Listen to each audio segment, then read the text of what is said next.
Good day, everybody. It's 12:10 and it's the 25th of October 2025, and it is Saturday.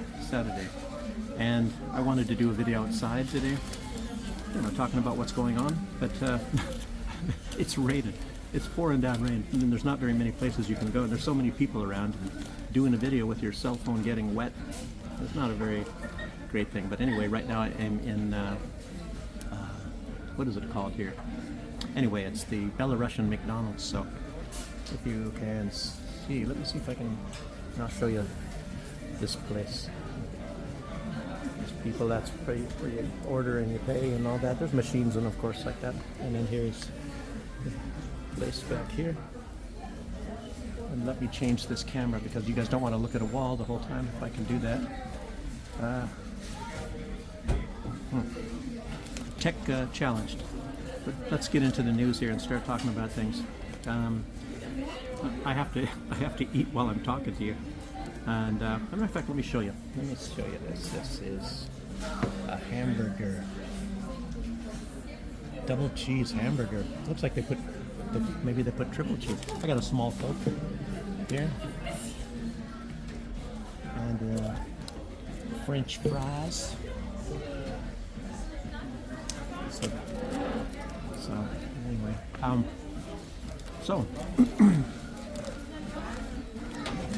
Trump insisting on that India is supposed to phase out Russian oil. Apparently there is a lot of truth to that. That Modi had said he would do that, but it looks like what's going on here is that India is going to be buying, I think they're getting sick of all of the pressure by Donald Trump. And so it looks like what they're going to do is they're going to be buying oil from Saudi Arabia.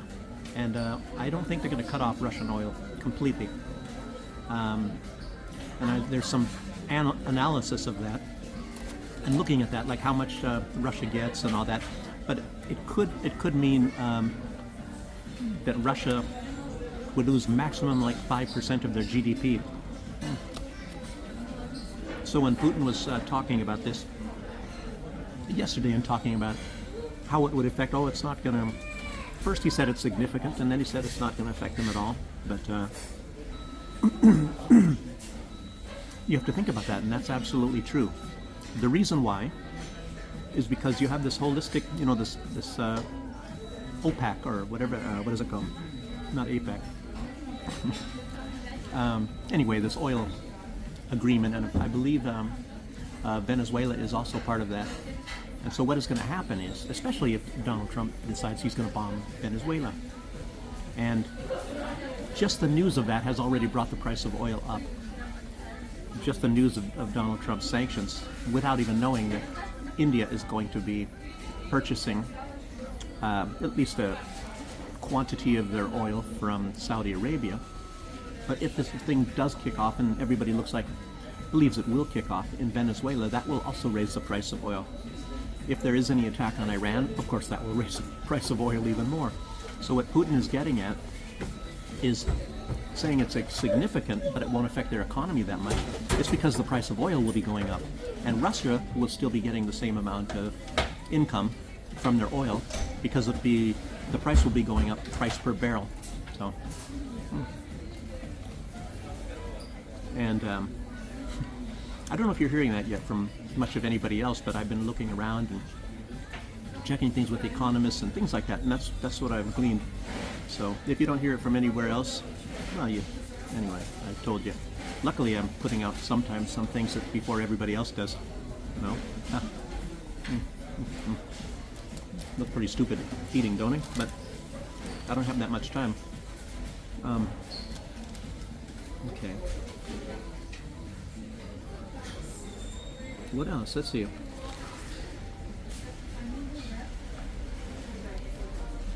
But I think it might be a little bit gradual. I think they're still ironing this out, India and Saudi Arabia.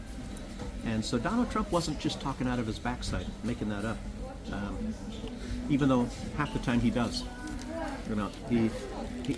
Oftentimes he states stuff that he wants to happen and not the things that are actually going to happen.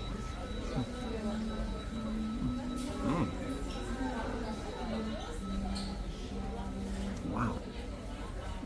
That's a very good hamburger. The fries, I guess I came at the wrong time. Normally they're really hot. You can't even eat the fries, but I guess I came when there was an old order made. So it's only kind of slightly warm. Oh, part of this deal of of India getting oil from Saudi Arabia, part of the deal is that Saudi Arabia buys more India products. And there's some people going out there and saying, "Oh, there's nothing they're going to buy. India doesn't have anything." That's absolutely wrong. When I was doing coffee, I had ordered my coffee bags from India. It was the best price. It was better than China. In China, you have to order 30,000 bags at a time, and oftentimes the quality was not quite so good. But India had top quality bags, and they were cheaper, and very good company. And you have to also keep in mind, India puts out a lot of pharmaceutical products. I want to say farming, but they do put out farming products too. There is if you are into organic farming, I was actually doing that very much, and the number one and the best priced insecticide for organic farming comes from India. And what is that? Neem oil. A lot of you out there are not interested in this sort of a thing, but somebody like me who's tried different products. Now, there is a company in Southern California, and they put out organic insecticide, and all together in one, just like neem. They act as an insecticide, an ovicide, and a fungicide. So they kill funguses, they kill eggs of insects, and they kill insects for a large part. And what is true about all organic products like pesticides and things, you cannot spray them on your plants in sunlight. You have to do it in either subdued sunlight or maybe before the sun comes up, after the sun went down. And most of them don't affect bees, so pollinators. Which I don't even know how they do that, you know. It's amazing. It kills the harmful insects, but it does not kill pollinators. Absolutely fantastic. Nothing better than that. Neem oil is quite expensive anyway, but if you're going to get it anywhere, you have to get it, for the most part, the best quality is from India. That's just, so anybody who says that India doesn't have any products that people want to buy, you know, that's a bunch of rubbish. Along with that, India does put out coffee as well. India puts out some amazing fruits. They have mangoes with no seed, seedless mangoes. They have some very, very strange and unusual fruits that are, I believe they only come from India, you know. Anyway, like I said, most of you may not be interested in that sort of thing. But, okay. I already said about the 5%. But if it is GDP, that 5% reduction, that is significant, but Russia will find a way to cover for that. There's no doubt about that. And in how many days? 4 days. Somebody said that Donald Trump has already left to go to China to meet Xi. I believe they're meeting on Thursday, this coming Thursday. Today is Saturday. So, what do you have, 5 days or so?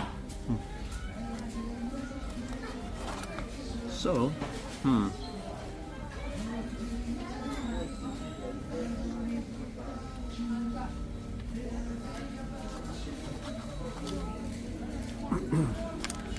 but in very much of the online truth activists,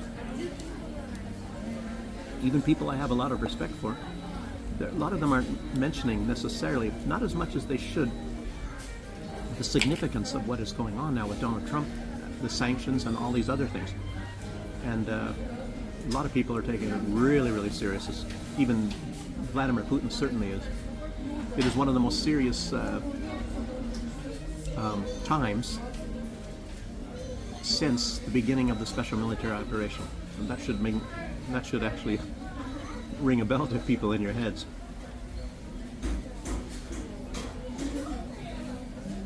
And I have to even look a little bit more and maybe see what Vladimir Putin has said in the last 24 hours, but because I'm not too sure. I know that last night, I believe, it was a power plant Russia hit. I think maybe the biggest power plant in Kiev. So basically lights out. And they hadn't done that before. In the past few days, I'm talking about what's going on, like with a lot of covert operations, what's going on with Great Britain. I'll get into a little bit more of that. And it's, I did see something with Scott Ritter.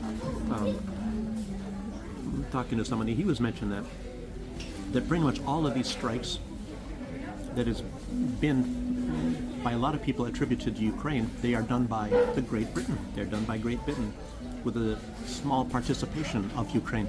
Wow. Operation Spiderweb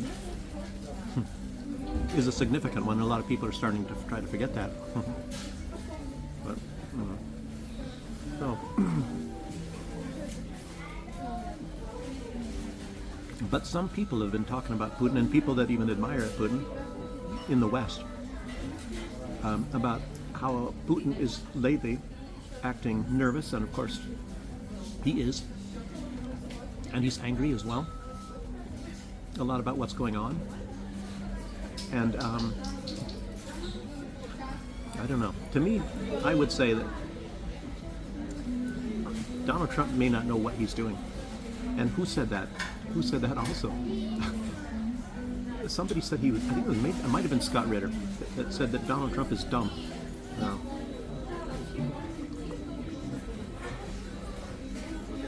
And I was saying, you know, that as a statesman and in geopolitics, what Donald Trump is, it's pretty certain that he is, what do you call it? What's that word? And actually, it's quite an insult. He is incompetent. He's an incompetent geopoliticist leader, because he is really, really dancing on a line that could throw this world into something really bad. Maybe he is making this so bad that he thinks the other side is not going to escalate to his threats.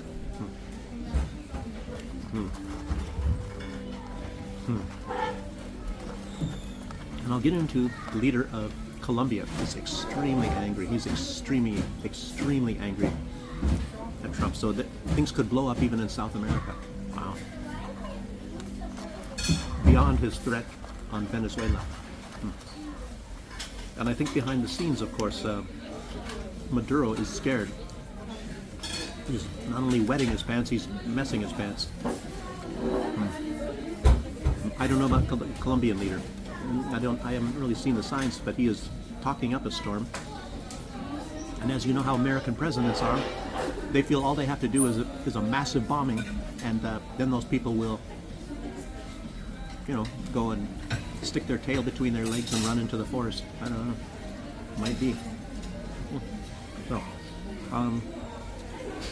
So, what's going on in Russia right now really needs to be talked about amongst public opinion.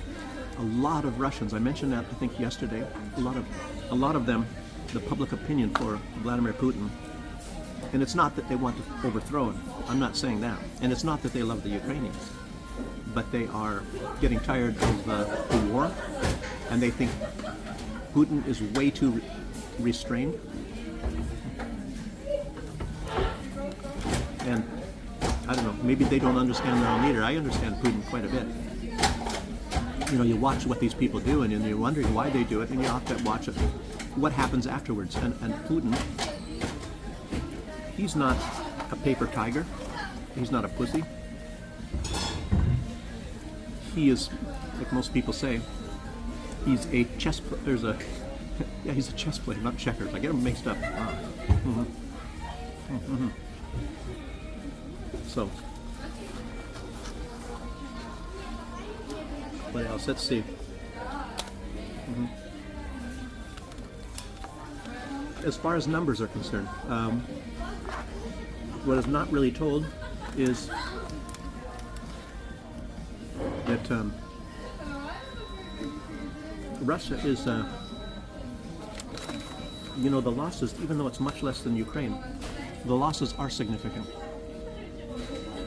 Let me see if I can change this. I might have to make 2 videos. I might turn this off. I'm trying to get rid of this second screen. Well, it didn't work like I thought. You can't just switch. So anyway, at least I got rid of that screen. I'll just try to put 2 videos together. Unfortunately, it just takes longer to upload.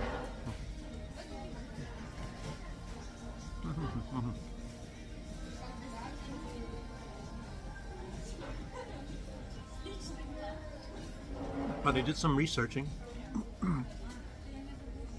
and I found out an average of when you're talking about losses of soldiers, that I think probably for some months, that the ratio is for every 1 Russian soldier killed, 5 Ukrainian soldiers are killed. So that's how the numbers are going up. You know, some days are different. But I'm just saying, it seems like that's the average.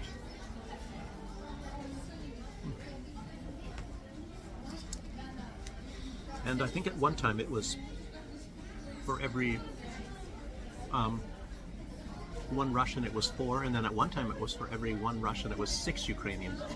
But I guess that also depends on the fact that, you know, right now Russia is in some ways making a slow offensive, as you all know.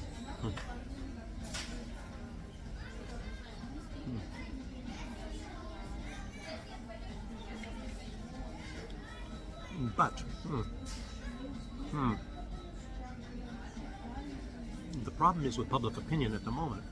I mean, what people are angry about with Putin at the moment, and they're getting sick of it. And of course, there are civilian losses as well. I think, as a matter of fact, there's even a number of, let's see, for every 1 Ukrainian civilian that dies, 3 Russian civilians, or 3 or 4, you know, it seems. So, but the Russian or the Ukrainian civilians are, it happens either by accident or, and very often by Ukraine killing them accidentally or purposefully a lot of the time. And maybe even Ukraine, sometimes they're killing their own people, their own soldiers. 1 soldier kills another and it's not done by accident.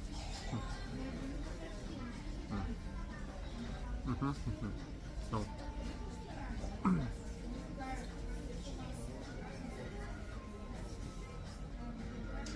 for every Russian civilian killed by a Ukrainian attack on civilians,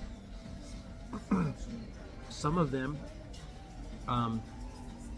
it's not as many. There's, I don't know, how do you say this?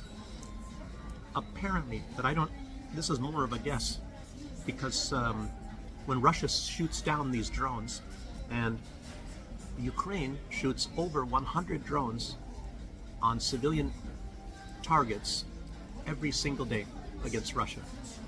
Over 100.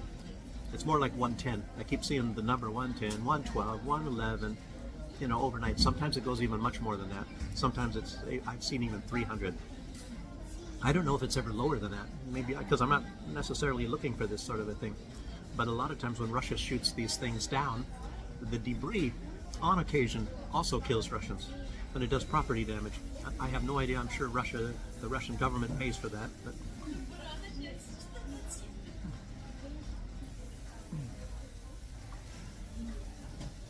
anyway.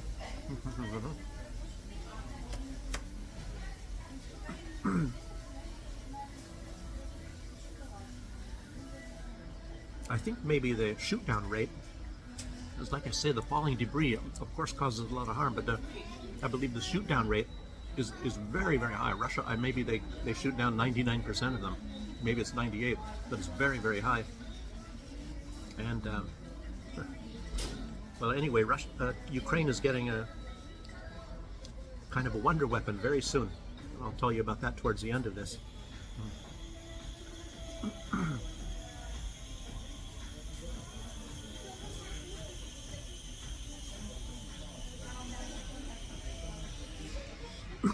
So the Russian people,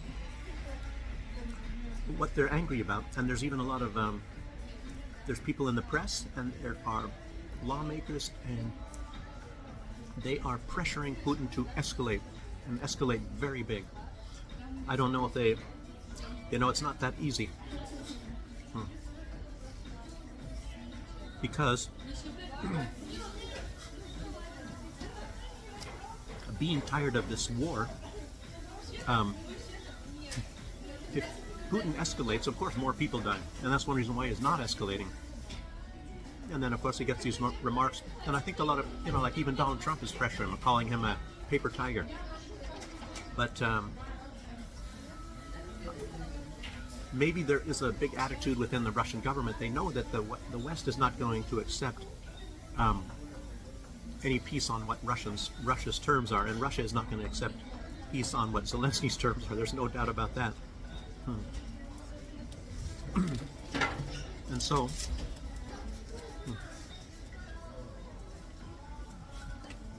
what comes into play here is Odessa. Many Russians want to, reunite Odessa with Russia, and that is not something that's going to happen in 1 day, 2 days, or a week. That's going to take a long time. It might take 6 months more, or a year if they're very successful. But there's some people over right here now, so I'll stop for right now, and I'll talk more in a few minutes. Okay, I'm back now. Yes, so anyway, as you see, it's raining out there.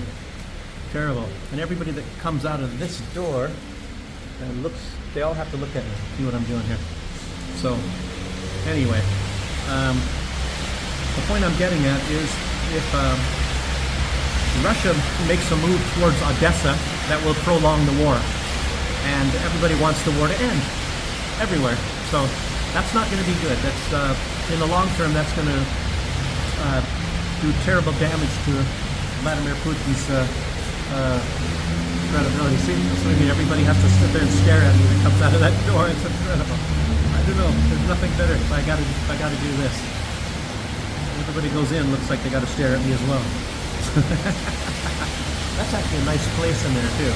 It's an old Soviet place. Maybe I can even walk through there and have everybody in the old place stare at me. It's pretty crowded in there too. As you see, lots of people are running around. You think it's like a summer day or something. But anyhow, let me keep going. So, and past few videos I've been talking a lot about, what's going on over there. So it's a lot of tension building up over there around Odessa and Transnistria, Moldova, as you see, even Romania. As you know, some oil refineries were hit, a couple of them in Romania on that part. There's a lot of NATO soldiers on the border, and they're going to be going into Moldova, apparently. And so this is going to be happening throughout November, I believe. Some big hot stuff there. It looks like it. I mean, the way things are now, I don't think there's going to be any kind of a breakthrough. So keep your fingers crossed that nothing really gets too hot there.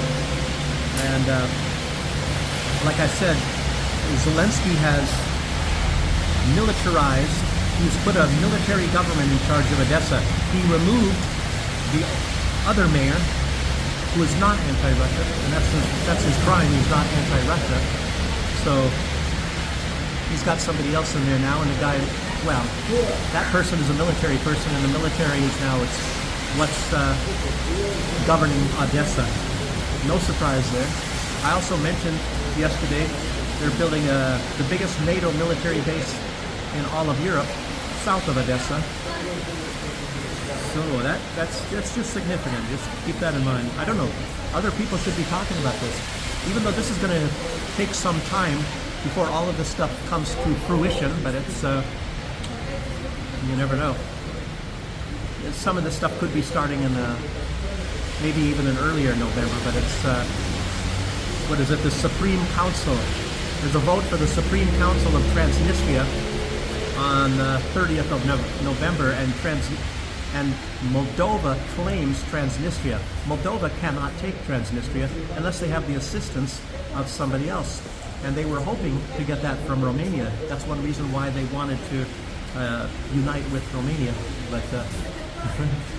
But you know, there's NATO people there now, so that's how that's going to be. These people keep looking at me. I guess they hear the English. I don't know. Okay. And again, I said MI6 is big in the Ukraine conflict, and MI6, their base is more in Odessa than anywhere. And anyway, that's all I say about that. But the CIA is very big in South America, and they have been for quite some time. It's not just Donald Trump says, "Oh, I'm going to put some CIA." He said that recently, but the CIA has been there. Donald Trump put a lot of CIA in South America, particularly surrounding Venezuela, in his first term. And the CIA is not 100% beholden to any president of the United States. They do a lot of things on their own, even without the knowledge of the President of the United States. So they get some sort of a mission, things they're supposed to accomplish, and this and that, and then they have their own little government, I guess. So, and the Colombian president, he gave a really big public speech, probably in Bogota, and he's exposing how the CIA and Mossad are both very much involved. Mossad, you know, Mossad has been in the Caribbean for decades, but you know, not so big as the CIA. And like I said, I've known people, and they're probably CIA, also in the Caribbean. Anyway, a lot of this stuff, it's like I can verify a lot of these things that are going on, of course, because I saw some of that. I said that in my later videos anyway, you know, about fishermen that do have drugs, but they're smuggling other things as well. I guess maybe not much money in fish, maybe. So Mossad, anyway, this leader of Colombia, I keep wanting to call him Petro. What's his name? His name is Petro. That is Petro. Oh, okay. Not Pedro, Petro. And he was talking about the CIA and the Mossad working together in Colombia. And there is this Israeli spyware, if you guys have heard of that, called, what's it called here? It's called Pegasus. And using it against the governments and businesses, and there's a lot of stuff going on there. And this guy, he started spilling the beans, things that most leaders never even come out and say. For sometimes some reasons, because it can kind of backfire on you. But I'll continue and tell you essentially what he was saying. So he's actually spilling some big beans here. Wow.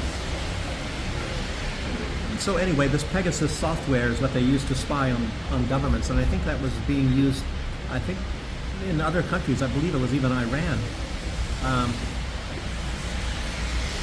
And he said he has been threatened with consequences if he did not work in U.S. interests. So the United States, and it's very much like this book. If you've ever read that book, Confessions of an Economic Hitman, by John Perkins, last I heard he was living in Florida, and he's talking about that.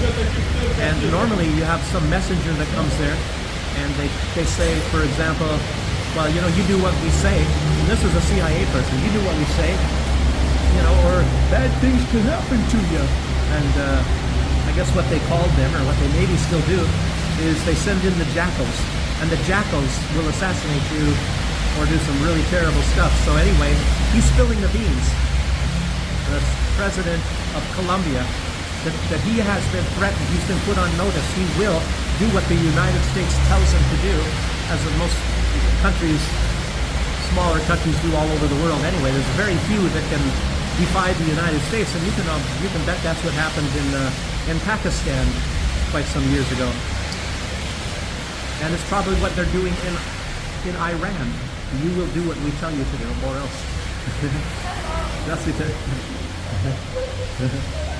Hello. She says hello, I say здравствуйте. And anyway. So let's see. Anyway, they're even telling him, what he said in this big rally is that they're telling him even to disobey the Constitution and disobey their laws and to do what the United States orders them to do. So defy your country. And as you've seen that many, many times, maybe Pinochet and everybody else, that's what the United States does. Very sad, very sad. And he also said the United States is working with the Colombian mafia. So it's like, it actually makes sense. You think about this. The United States always finds you say ISIS, Al-Qaeda, these are all proxies of the United States. They find the most nastiest, dirtiest, bloodthirsty people they possibly can, and they offer them a lot of money. They use positive and negative reinforcement, as you know, in the U.S. government. The CIA and these people do. They say, you do what we say, we're going to give you money, or we're going to give you little boys if you like little boys, or little girls, or lots of women, or whatever the heck you're into, goats if you like goats. If you don't do what we say, we know where's your daughter does the laundry, bad things can happen to you. The same old stuff like that. And he said, let's see, the Columbia, they're mainly responsible for the cultivation of and the transport of cocaine out of Colombia and all. And he said he's trying to, and I'll tell you one reason why they don't like him is because he is fighting the cocaine. And the United States makes a huge amount of money on this. And again, I have to refer back to that book, Hidden Agendas by John Pilger. And they are into that. And a lot of this, what happened was back, like I said, the Oliver North thing back there, the Reagan times, the war on drugs. If a lot of you are old enough to remember that sort of a thing. But what was going on then, and Oliver North even spilled the beans on this sort of thing. So they were using taxpayer money to do black ops to the United States, to be assassinating people, Mossadegh, and in Guatemala and all over the place. And so this was exposed, and then they came up with something where they're not allowed, the CIA and these intelligence agencies are not allowed to use this taxpayer money to do these black ops. So that's when the United States secret agencies, a lot of these people, they went into the drug trade. And one reason why they were destroying drugs with helicopters that have incendiary, cannons on them, and they're burning the fields, because it competed with the United States drugs that they are growing in South America, in places like Panama and Colombia, and whatever. So a lot of the time when you're hearing about the United States fighting against these cartels and things like that in South America, it's because they compete with the United States drug operations. What about the opium poppies in Afghanistan? Isn't that incredible? The Taliban was destroying and burning all the opium fields, and there was no opium. But when the United States came in, the opium trade flourished. There's even photographs of United States soldiers guarding the opium fields in Afghanistan. Just in case you think I'm a crazy knucklehead conspiracy theorist by telling you all this stuff, the evidence is all out there. And like I said, I lived in the Caribbean, and I know a lot about some things anyway. Some things you see with your own eyes. So anyway, what he's also hinting at, this is some really juicy stuff, but he only hinted at it. He didn't come right out and say it because I think it's big taboo. A lot of these, when they are doing it, see, he was hindering the drug trade, this president of Colombia, and the United States doesn't want that. They want these drugs to be shipped to the United States, and they make a lot of money out of it. What? Does that sound right? I don't know if Donald Trump is different. I highly doubt it. Maybe they're sending it to other places. I don't know. But he's mostly talking about these drug dealers in Florida. That's what he said, in Florida. And he is harming their, logistics. He's keeping the drugs from going to Florida. And that is angering some people. Maybe even the Trump administration. So that's really revealing. That's what I'm getting at. And he said this stuff. Wow, wow, wow, wow, wow. And he also said that Donald Trump, he said Trump, I was thinking, maybe, why didn't he just say CIA or the U.S. government? He said Trump controls the arms that guard him in the palace. So it's like, it's sort of like Zelensky, as you all know. There's MI6 guarding Zelensky. And, you know, you have also the Banderites. So you have the Banderites making sure that Zelensky stays on track, and you have the West by the MI6 making sure that Zelensky stays on track and does what he's told to do.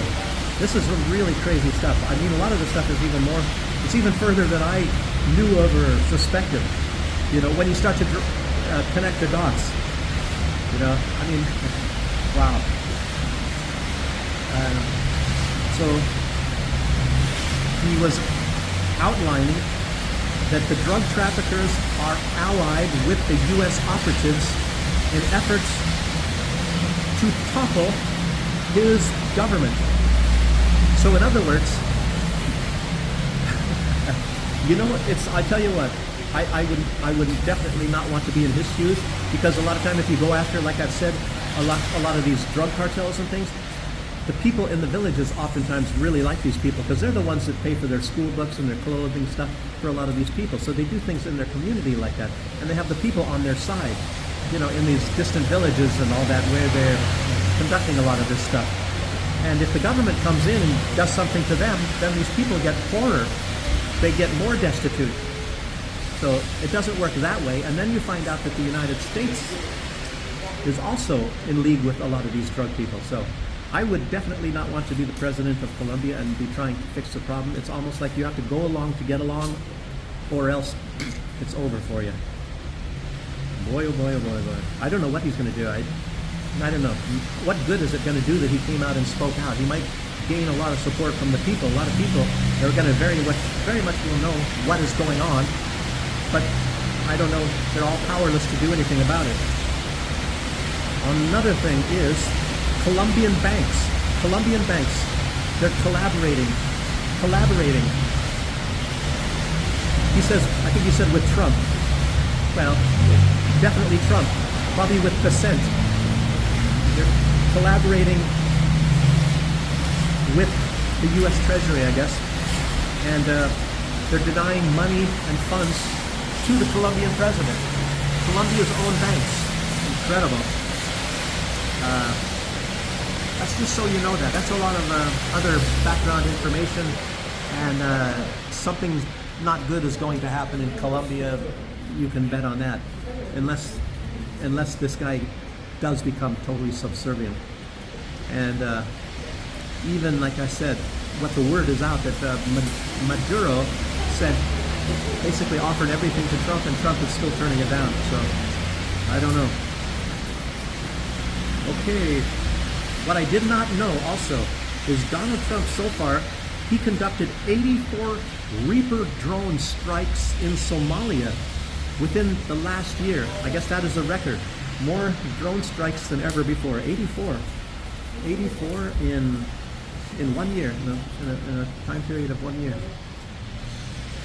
So if you like read that stuff, very nice if you guys saw that. Okay.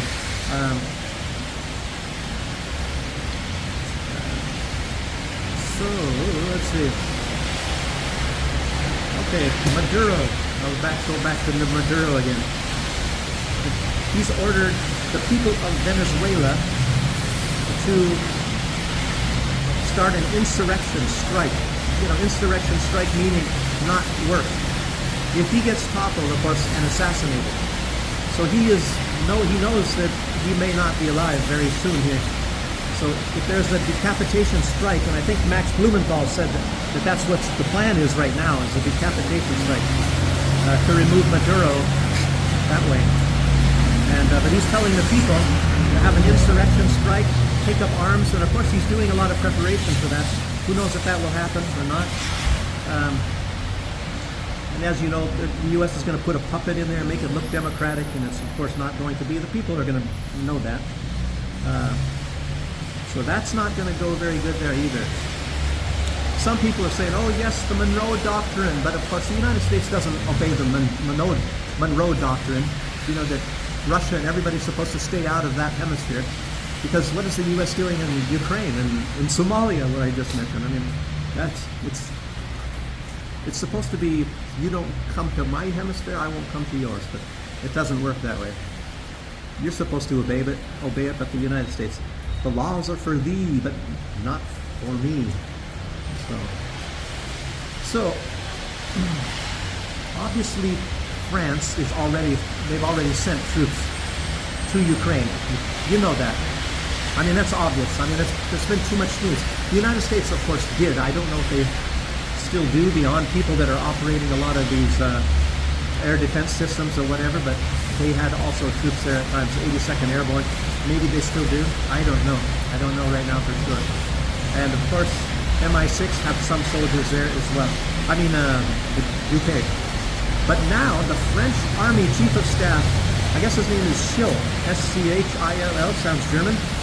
But anyway, he says he is ready to deploy forces for the benefit of Ukraine in 2026, ready to send their troops there. Anyway, he got a lot of flack for some of his comments.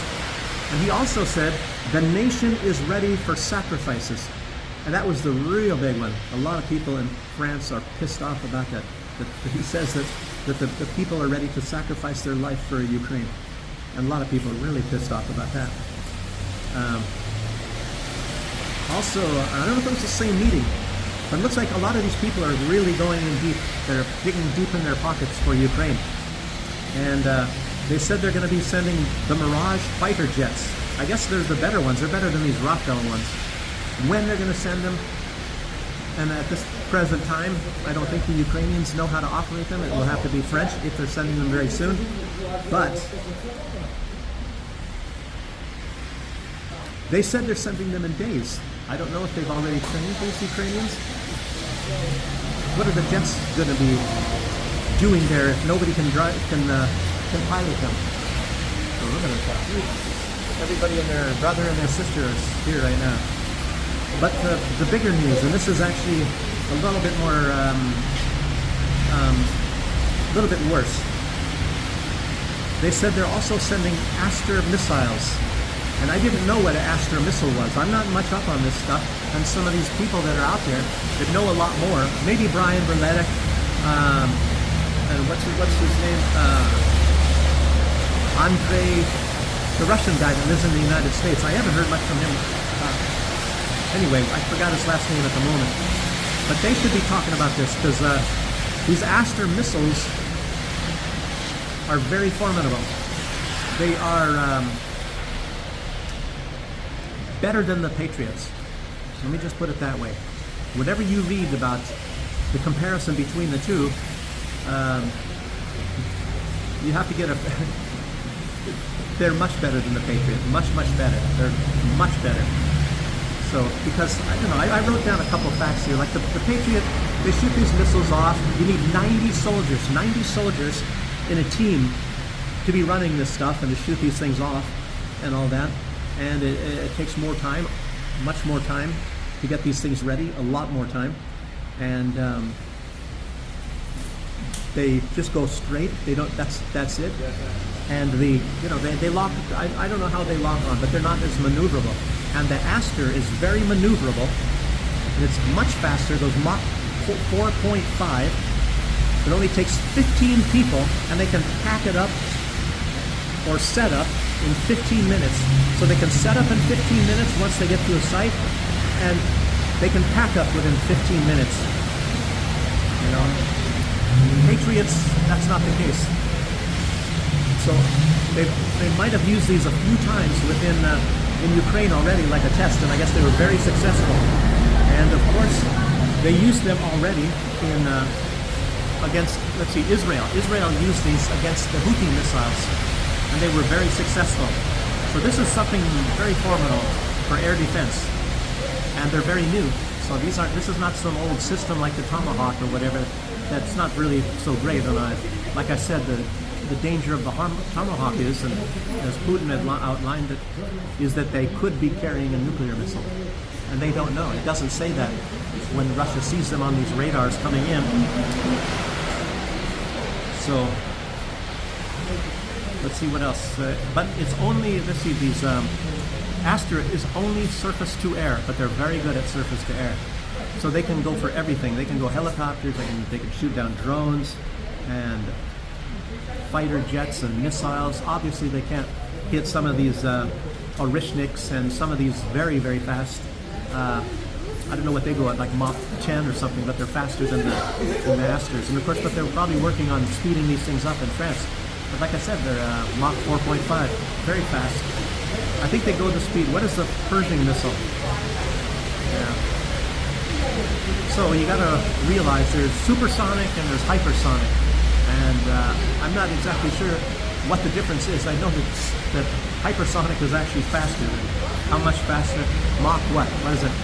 More than Mach 5? I have no idea. And anyway, and it locks on the radar systems, any kind of system. So when it gets a system, and like when Russia has maneuverable missiles that they can go off dipsy doodles and all that, but this Aster can continue to lock on that missile no matter where it's going.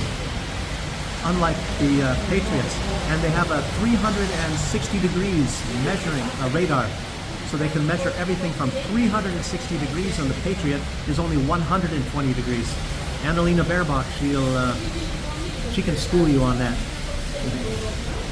So Patriot's not even 180 degrees, so it's not even like a windshield wiper, you know. But the Aster can go measure 360 degrees. That's incredible. And anyhow, that is the main stuff. That's about all I actually wanted to put out. There were little pieces of information, and but anyway, a miserable day, and I don't want to be standing here anymore anyway. But that's mostly it. And I hope a lot of this stuff is interesting to you guys. I know that a lot of this stuff, nobody's putting a lot of this stuff out. But of course, I get a lot of information too from other people, maybe some of these bloggers, and you make sure that they're reliable people that know what they're talking about. And there's fake information out there, and I try not to put any fake information out. I'll tell you what, Donald Trump, Zelensky, they put out 10 times more fake information than I do, if not 100 times more. I try not to say anything fake, and they knowingly put out fake stuff, so unbelievable, like CNN or something. So anyhow, I appreciate you guys joining me. Make sure you press the like button, that's another one. That's also important. Sometimes people don't do that. Press the like button and subscribe if you haven't already. And I appreciate it. Thank you very much, and have a good day, unlike me, with the rain. And I'll see you guys on the next one. Thanks, sir. Bye-bye.